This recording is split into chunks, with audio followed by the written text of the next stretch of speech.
welcome to Here's Your Sign. I'm Mark Krukow, Marshtown Community School District Network and Security Specialist, and got some information here. There's the, I believe that's the link to either the slide deck or the folder that has the slides in it. So I'll leave that up there for a little bit. Marshtown Community School District, there's my email address. More than welcome to email me if you have any questions about this and want any more detail. I'm also on Twitters. I tweets every now and then. Everybody got that? Okay, a little bit about myself. Again, Marshalltown Schools. My family, I've got a wife, Kelly, and 4 kids. Some of them are in that little picture down here at the bottom. And 2 dogs. That's my favorite dog, Hera, right there at the top. I work at Marshtown Community School District. Again, a network and security specialist, so I get to play with these cables and blinky lights and this fun phone stuff. The picture down there, that's our phone demarc for one of our buildings. So that's kind of fun stuff I get to play with. And for fun, I do techie stuff. I like doing tech stuff. I of course follow my 4 kids around to different events.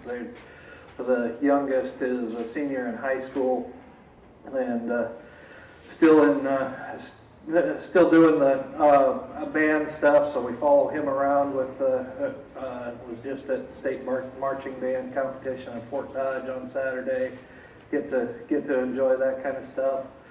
Enjoy music and tech and home automation stuff. So I play around with home automation stuff at home. I do stuff with home automation. I do if this then that. I've got a home assistant set up on my Raspberry Pi sitting at home, so I can do this techie stuff, automate my lights and integrate my lights and motion sensors and temperature sensors, and so that when I get home, my lights turn on, and then they shut off after a certain amount of time. So that's kind of stuff I get to play. I like to play with, and the kind of stuff I still play with tech even when I'm not at work. So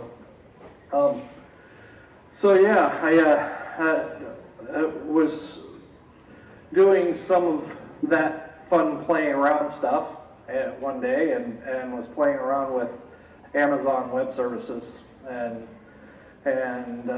just the free tier. They've got you can get on and sign up for Amazon Web Services, and you can have some processing and memory. Just very minimal amount of processing and memory and drive space and a few little things that you can do on there. So I'm playing around with it just to kind of get an idea of, well, maybe we can utilize this at the school district, and so what can I do with very minimal amount of disk space and memory and CPU? So I installed Ubuntu.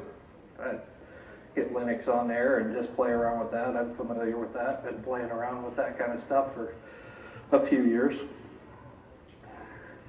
And so I installed Ubuntu and was playing around with that. And well, I've got Ubuntu. I've got it updated, and I can connect to it. I'm SSH into it and everything, and I'm doing some.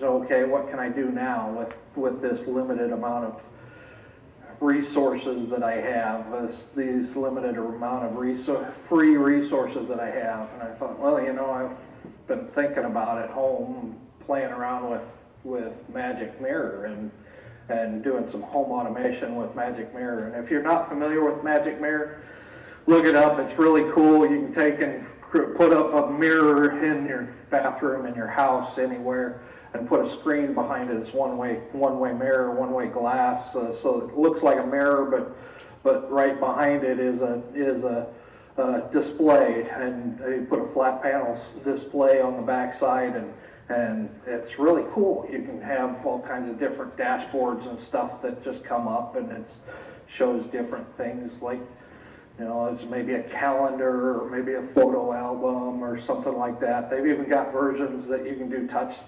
screens. You can buy them online. You can buy them pre-made, pre-built. You can buy the kits for them now. I've been wanting to do that kind of stuff for years, a few years since I first stumbled across this, probably about 4 or 5 years ago. Been kind of watching this magic mirror stuff, and I thought, you know, I've done it before. Let's just throw magic mirror on this Ubuntu box. So I did that. I've got myself a live dashboard, right?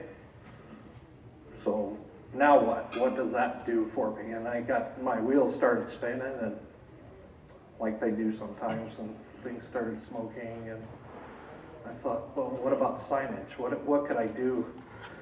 So I'm a network guy, and I get asked all the time about these displays around the high school, and Marshtown's got 5,000 students. We've got 12 buildings and 12 educational buildings.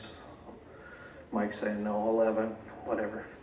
So you count the bus barn, it's 12 buildings. But we're being asked all the time about digital signage and what can we do with digital signage? How can we make it better than what it is? Because some of these buildings already have some built-in CCTV stuff with, you know, it's running a PC that's going out to display system that goes into this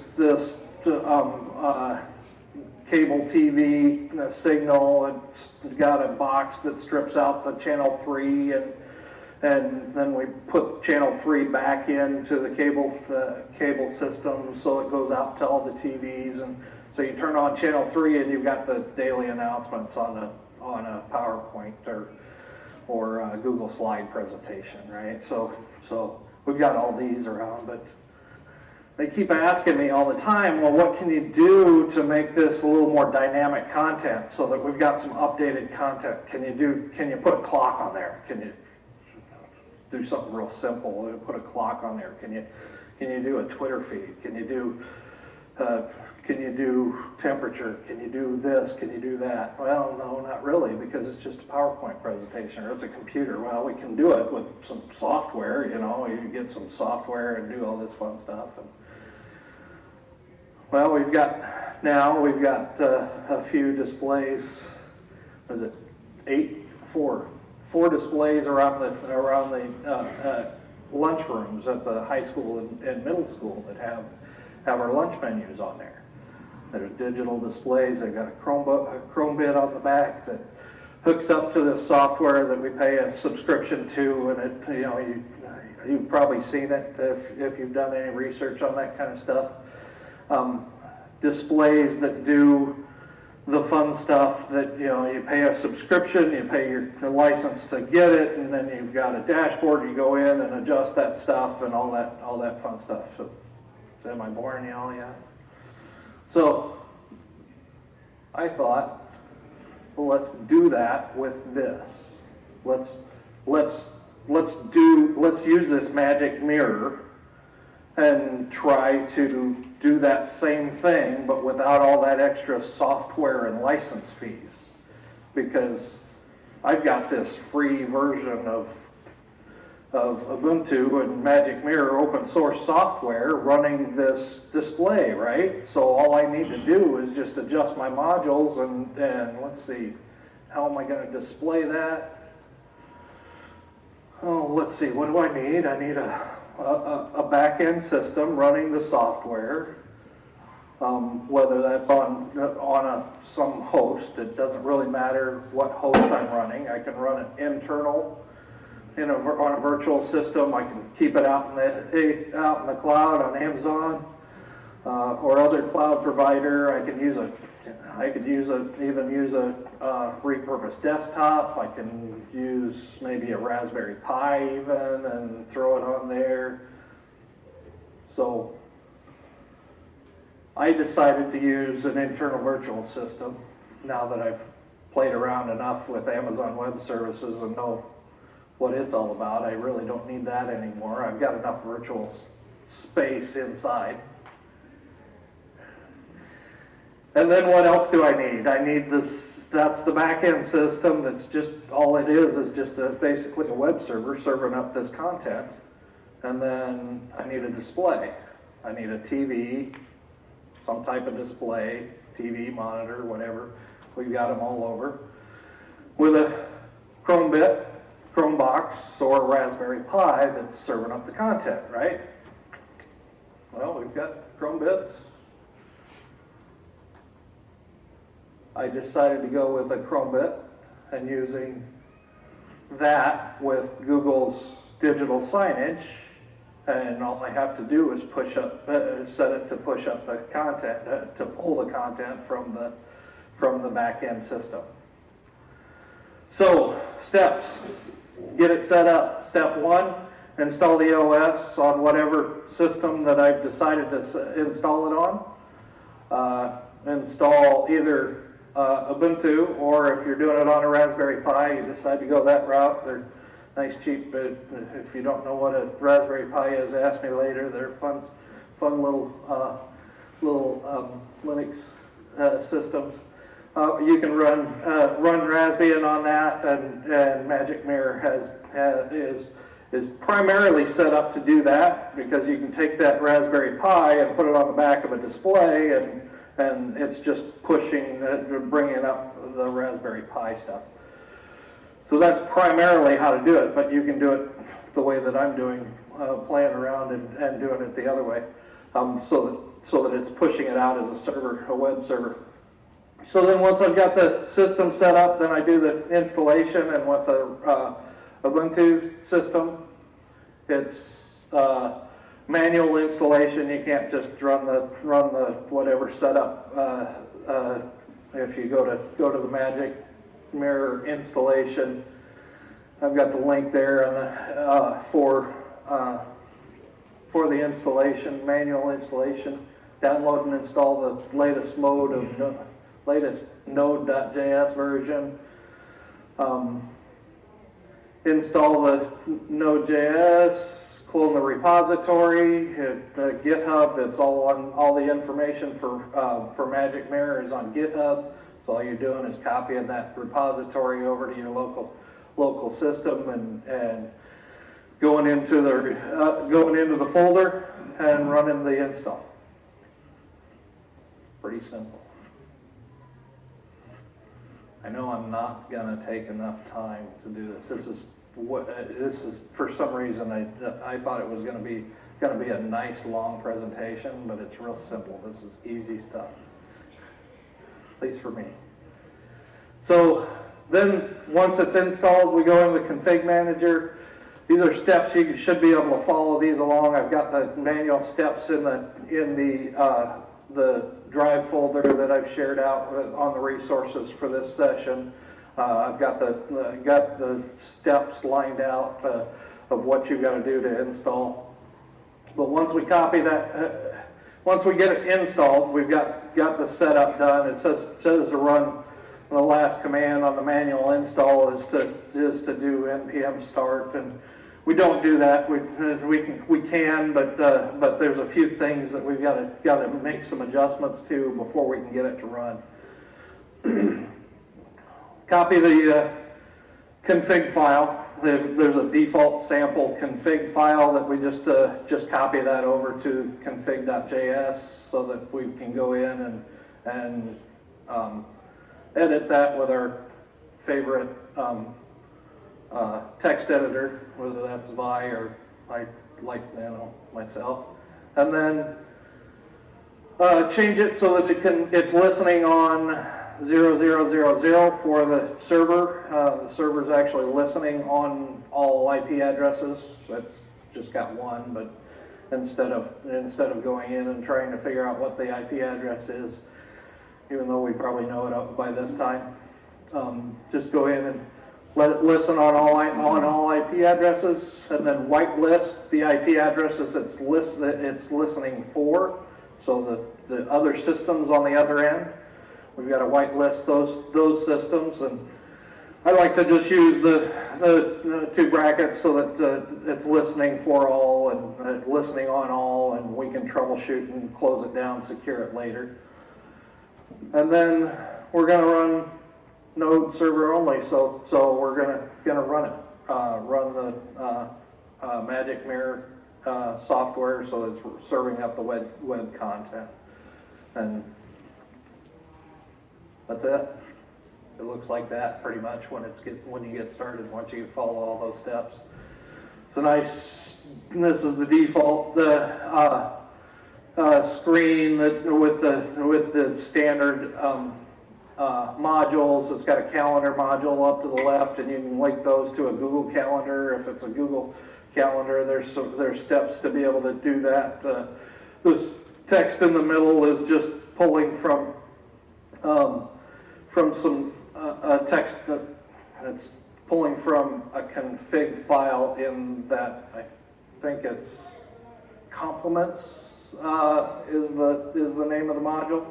But this is just, it's running different modules. Magic Mirror has different modules, so you can run modules on different parts of the screen. It shows, it's got a top left, top middle, top right, middle left, middle right. It's got, so you can run that content all over the place. You can have different modules running with different things and different timings and everything. It's really fun, and then all you're doing is just changing the modules so it pulls different content at different times, going in and playing around with that.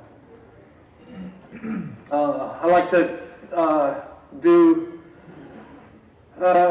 adding modules. So once you go get to that point, you can go in and configure all the modules and adding, adjust the modules in CSS files so that you've got different types of displays, and they're really fun stuff. Caroline Dunn has some really helpful YouTube videos. There's a link there to her playlist on Magic Mirror modules. That was very helpful with she's very helpful in trying to do some really cool stuff with the modules and editing CSS files to be able to do some stuff with, like, one of the examples I can think of is, she does that calendar module, but with pictures.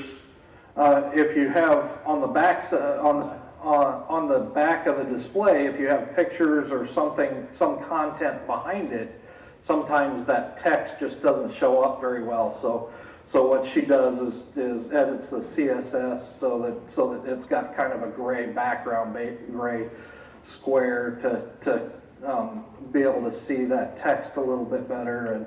And with her helpful hints, I was able to figure out how to adjust the fonts and stuff so that they're bigger and smaller and different colors and different things like that. So really helpful stuff there.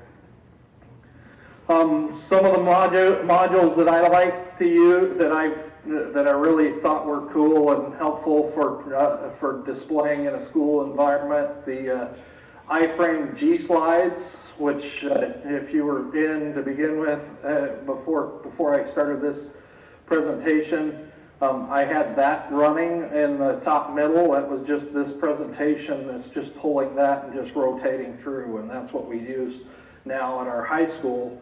We're using that module to display our content on our TVs. Plus, I've got some, and that's on the back side. It's full screen behind, so the location of it. So everything, all the other modules are in front of that, on top of that, and just display in different corners, different locations on the display. The current weather I thought was pretty cool, using the one that uses openweathermap.org. I tried using another one that was using a different weather map API, and found out that it was making too many calls back to through the API, and I ran into a limit a limitation. So if you're going to use a weather one, I would recommend the openweathermap.org one, or one that uses openweathermap.org API.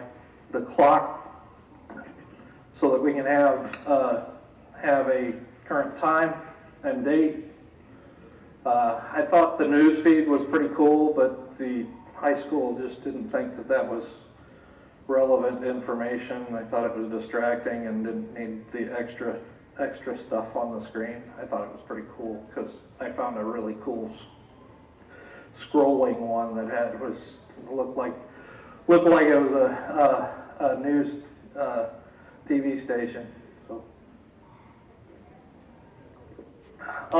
a couple of things though, you want to make sure that if you're doing this on a display, you'll probably want to remove the two default ones, the alert and the update notification, because those tell you if there's a problem with the system or if there's an update available for Magic Mirror or one of the modules. So just to keep those off of there, it's a good idea just to remove those modules. And some of them require restart or install. So we can the format for the Magic Mirror modules is that you clone the depository into the modules directory on the system, and then once it's there, you go into the config and add the module in the config. And once it's added in the config, then sometimes it will run and sometimes it won't. Sometimes you have to run in and go into the module once you've downloaded, once you've copied that directory off of GitHub. We've copied that repository over. Now sometimes we have to go in and run a script to actually install that module. Some of them just require just a copy of the repository. But usually they have some type of instructions if there's anything beyond that.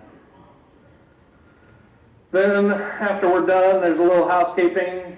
I found that auto start was very helpful, so that if the system had to restart, it was auto running. So I can run it. If there's ever a problem with it, I can just reboot it and reboot the system. It'll auto start the Magic Mirror modules, the Magic Mirror node server only, and it'll be all happy. One thing about that, if you're doing that though, or if you're running it as a server only, you need to make sure that you change that. The instructions there for auto starting show npm start. You want to change that to node server only, because npm start is for if you're running it on a Raspberry Pi. npm start actually runs not just the web server, but it also puts it out to the display port. So if you're plugged your display into the HDMI port on a Raspberry Pi, it's going to show that up on the display. So that's what the npm start does. Node server only just puts it up as a web server. And then you probably want to figure out how you want to do updates, and if you want to do updates, or if you just want to lock down the system. I have read some things on some different places that updates have knocked things out, caused modules to stop working, things like that. But I think I've got my Ubuntu system auto updating, and everything's happy. It's been running for 6 months and haven't had to even reboot it. So, and then remember we allowed all IP addresses earlier.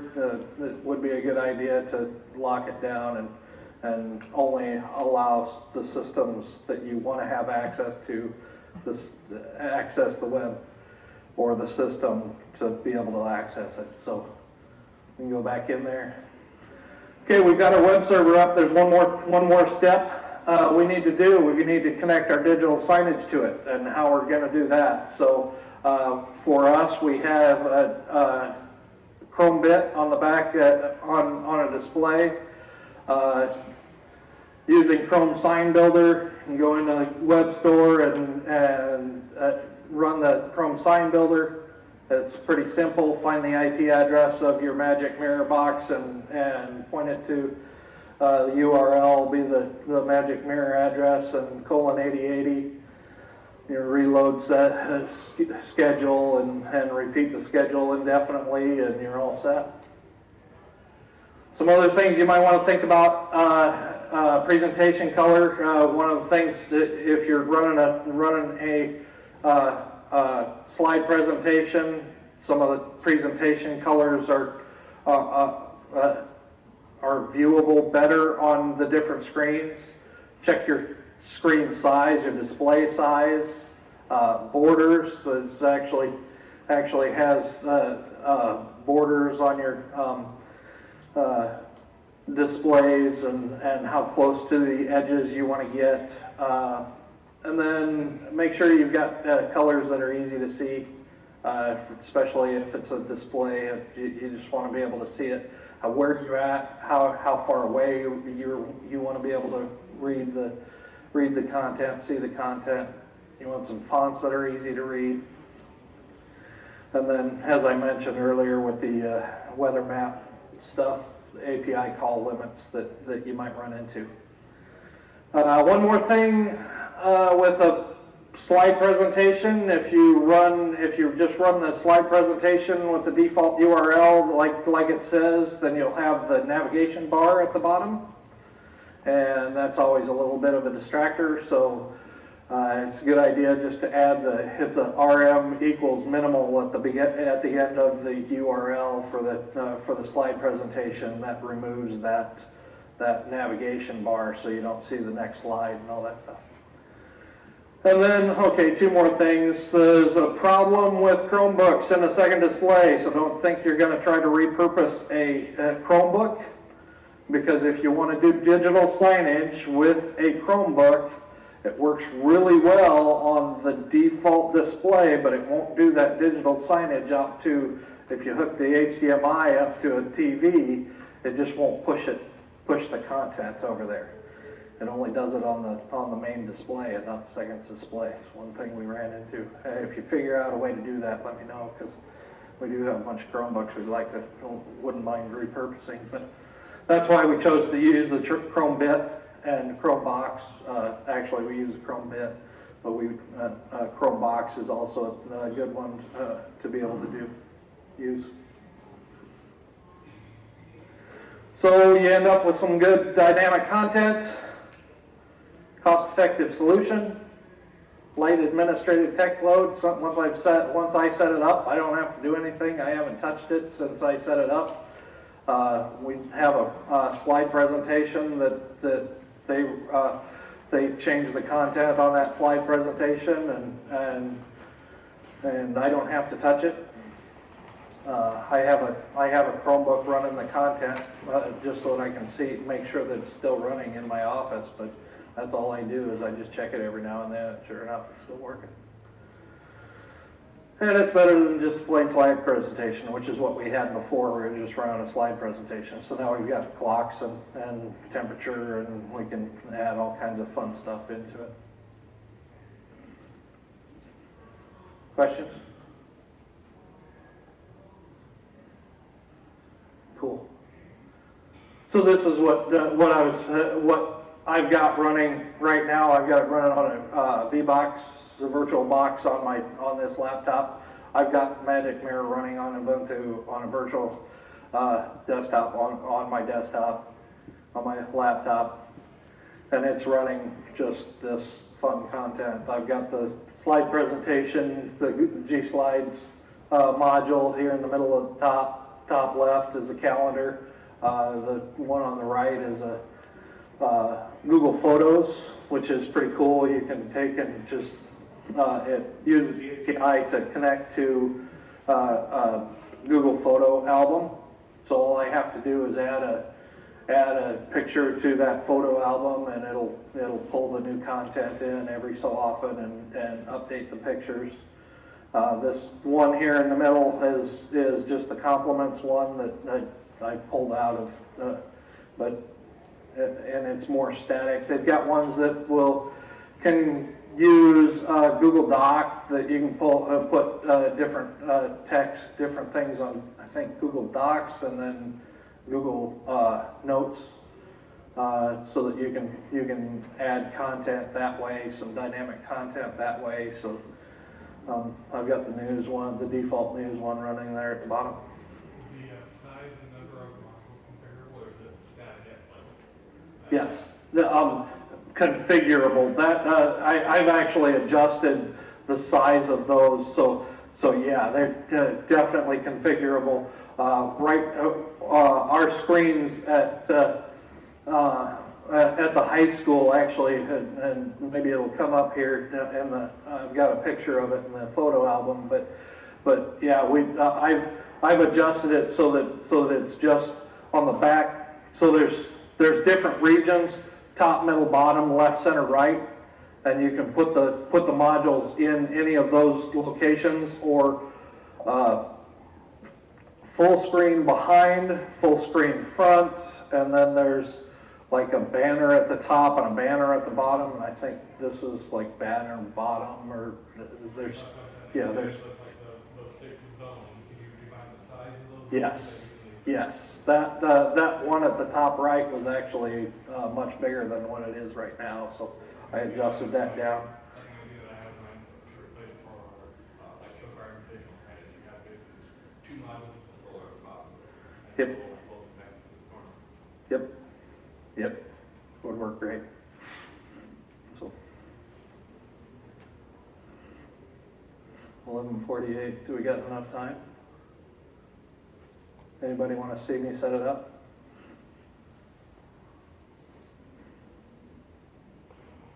Look at that cute face.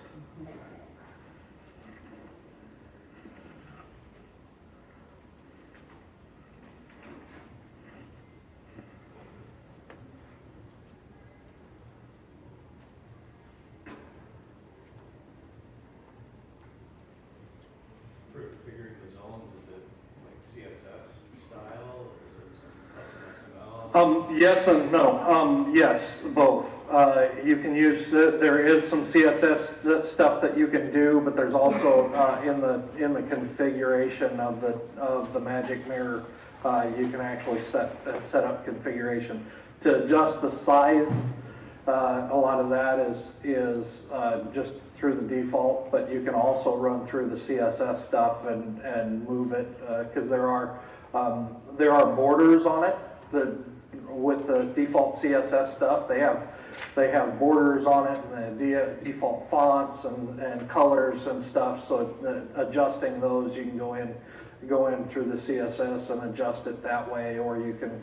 Some of the modules, you can actually adjust it in the module, in the config in the module itself. So let's shut this one down. Ooh, it's 11:50. When was I supposed to be done? 12:05. 12:05. So we got 15 minutes. I can do this in 5 minutes. I figured it out.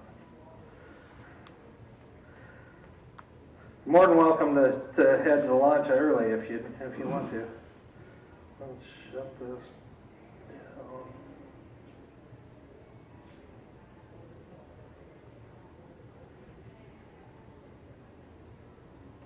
So I've got a box.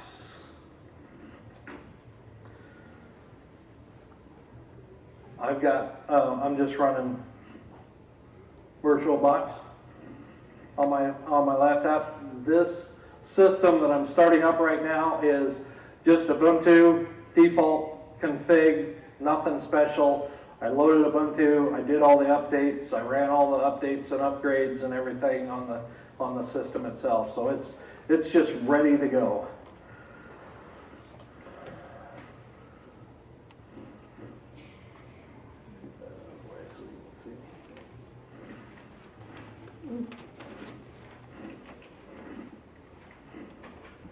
Really secure system.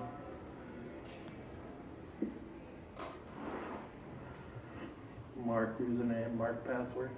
So I'm just gonna go in here, let's see, there's my IP address, and I've got it set up. Oh, I think I did install the SSH module, or it's set up for SSH. So, yep, it's the same one. So I should be able to SSH right into that system.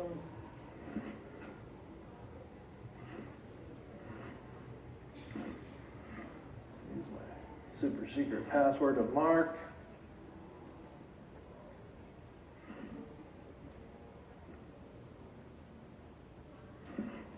And run all of the commands all at once.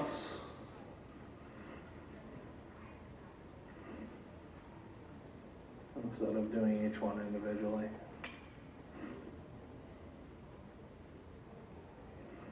See if I can do it in less than 4.5 minutes than I did the last time. It says it takes quite a while, but I've got a really fast internet at home, and we'll see how well this wireless does here.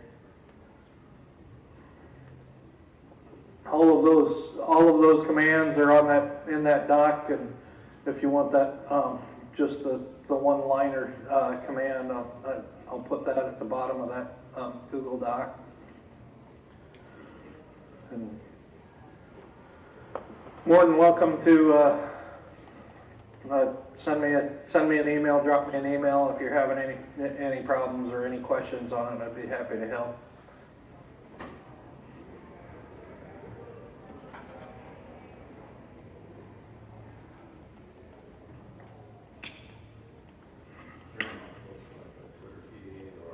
Yes. Yes, that one that you saw at the bottom, that was actually pulling an RSS feed from New York Times.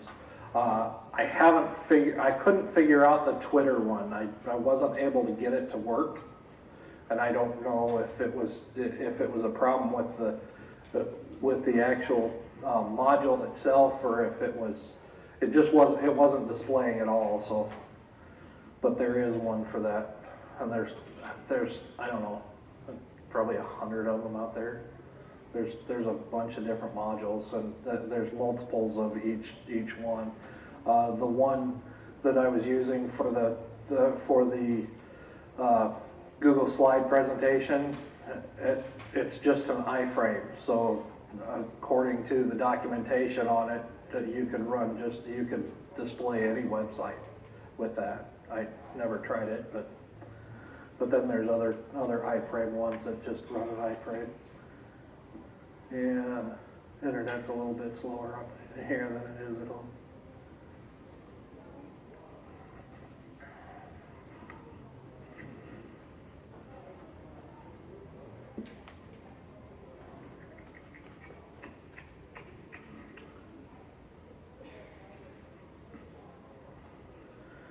So once it gets done here, then I just have to go in and copy that config file, so that I've got a copy of the config file, and I can reconfigure it and go in and adjust that. And then once I copy that and adjust that, then do the npm start or npm server only, and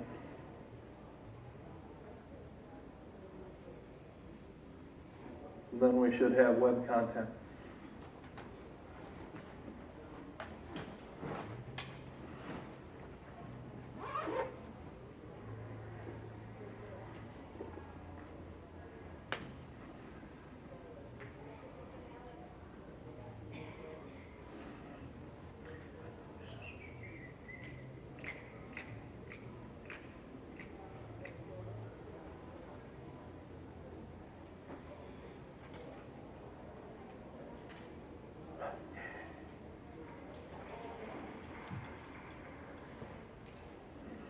Okay, so it looks like it's got that part done, so I'm going to run what's the next step, because I need to copy the config file.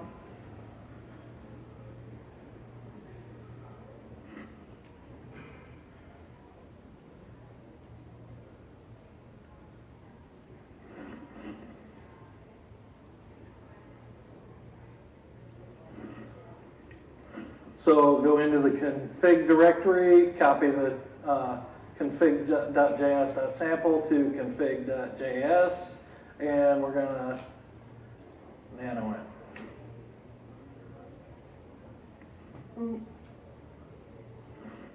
I got a D on the end.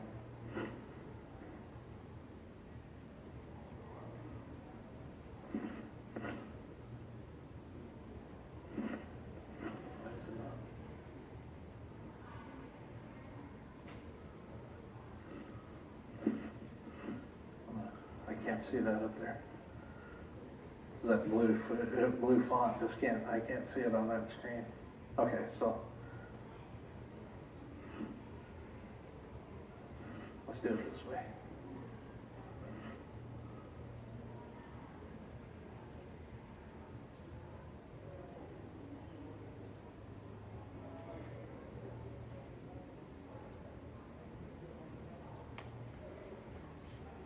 Okay, so here we're in the config.js file. We're going to change the address from localhost to, and it even says over here in the comments that what you can do. So to listen on any interface, we just change it to 0000. And we can change the port if we want to, and we can listen to whitelist all the IPs we want to be able to access it. So I'm just gonna do what it says, put bracket in order to allow all of them. A couple of things, we're gonna change the time format because we want 12-hour and we want imperial units. And here's our modules. If you notice, our clock is top left, update notification bar, top bar, it's where the updates would come up. Calendar, compliments, that's the compliments module. So you can go in and play with any of those or add modules. We just have to add it in here. So we're gonna save that. And now we do, nope.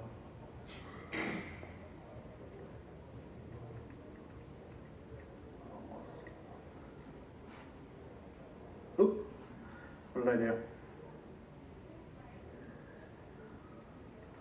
I broke something somewhere.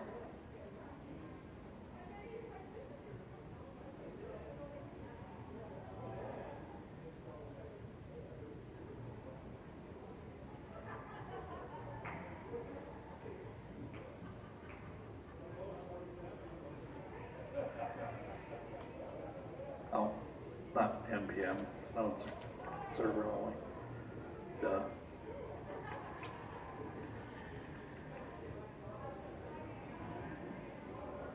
It's ready to go. So now all I've got to do is point it to that IP address. Anybody remember what it was? Anybody got a really good memory?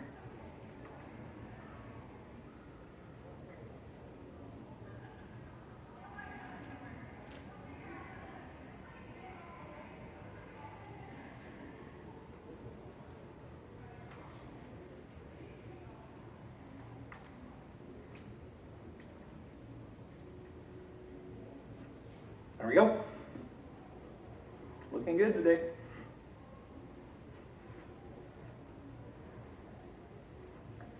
So you said you're using Google Slides for your slide presentation. How often do you ping that to refresh content? I've got it set to, I think, refresh every 10 minutes.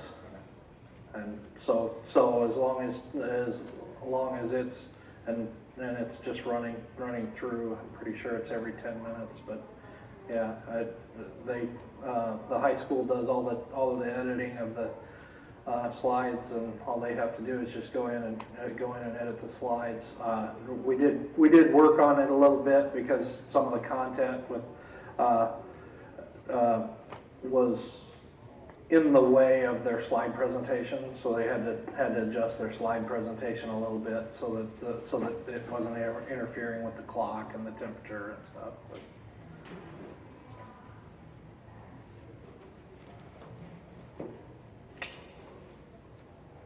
can you use background images too? So for instance, if you wanted a theme and then everything's sitting on top of it? Yes, yes, there's a full, one of the zones is full behind. So, yeah, you could have, and that's the way we've got it set up, is our slide presentation is on the back. It's just full screen behind everything else, and then the other modules, and all we have now is the temperature and time and temperature, but yeah, those are sitting on top, and you could do full in front if you wanted to put it in the front. You can put it in different zones. You can there's different levels of invisibility and everything else. You can see through it. So cool. Thanks a lot for coming, guys. Thank you.